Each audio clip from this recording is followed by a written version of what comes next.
اکثر ایک سوال ذہن میں آتا ہے کہ پاکستان کی معیشت میں پیسہ تو بنتا ہے لیکن ایک عام انسان کی زندگی بہتر کیوں نہیں ہوتی؟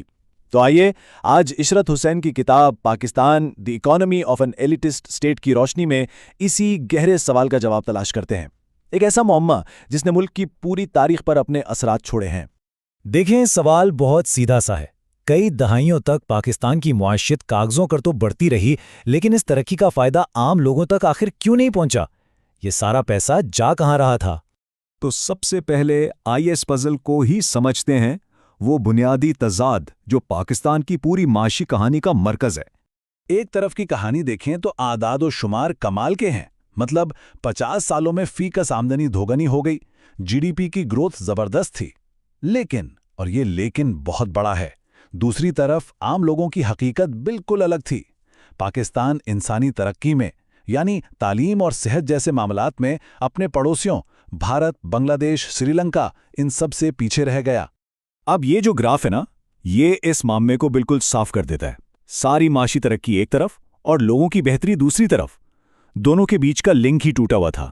نتیجہ، خواندگی جیسے بنیادی شعبوں میں بھی پاکستان اپنے خطے میں بہت پیچھے رہ گیا۔ تو پھر سوال وہیں کا وہیں ہے، پیسہ گیا کہاں؟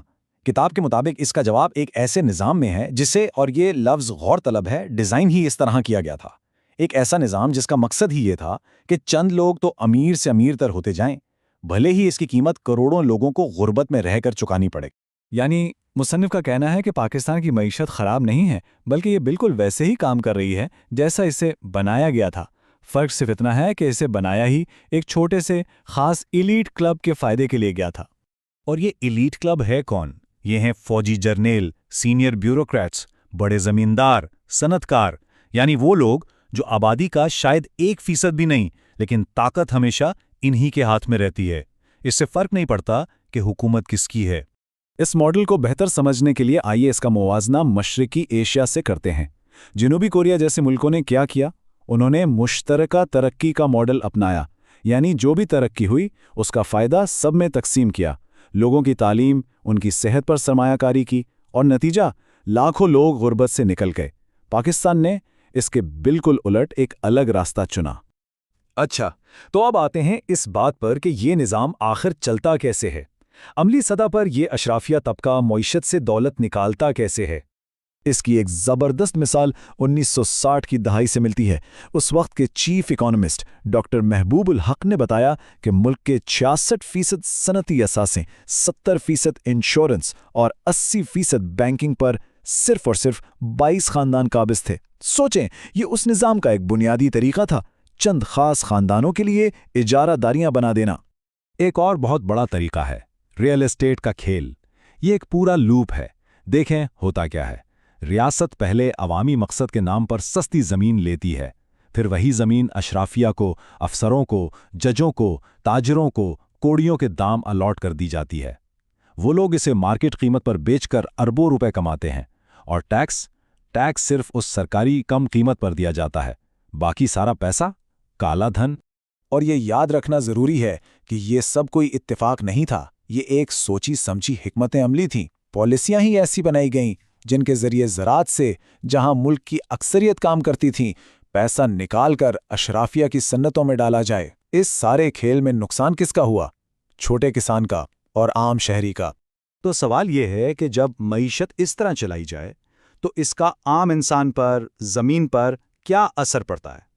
جو اعداد و شمار کہانی بتاتے ہیں وہ کافی تشویشناک ہے، ایک گہری سماجی تقسیم کی کہانی۔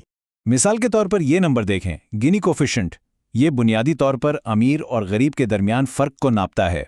1971 سے 1991 تک یہ نمبر بڑھتا چلا گیا۔ اس کا صاف مطلب تھا کہ جیسے جیسے معیشت ترقی کر رہی تھی، امیر اور غریب کے بیچ کی کھائی بھی بڑھ رہی تھی۔ ایک طرف اشرافیہ خوشحال ہو رہی تھی، لیکن اس کی قیمت کون چکا رہا تھا؟ عوام۔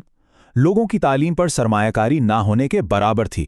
نتیجہ، 1990 کی دہائی میں 65% سے زائد لوگ پڑھ لکھ نہیں سکتے تھے، اور خواتین میں تو یہ شرح 79% تک تھی۔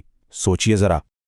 اور شاید سب سے بڑی قیمت اس نمبر میں چھپی ہے۔